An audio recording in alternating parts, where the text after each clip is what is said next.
Hi guys, welcome back to my channel. Today I'm going to show you how you can use the Stealth Ninja class in Battle Royale mode. So what you need to do first is you jump to your loadout Battle Royale page, and then at the bottom of your screen click this Ninja class page. So in this class page, there are total five class that you can choose. So that I want to show you is the Stealth Ninja class.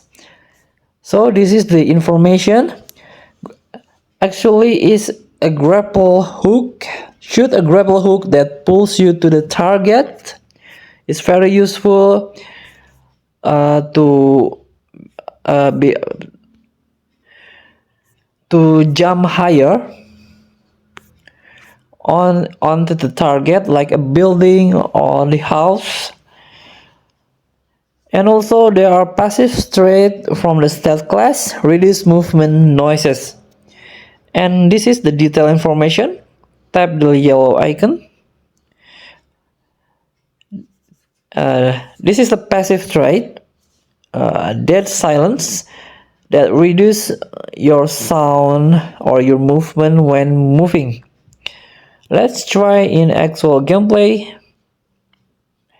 I'm going to play Warfare Blackout 20 versus 20. As you can see, my ninja already active, so you can grab to the top of your house like this. Let's try once more. Tap the grappler. Failed. Let's try one more time. Like this. So give it a try. Thank you for watching. Don't forget to comment, like, and subscribe, and also click thanks button below. Enjoy the game.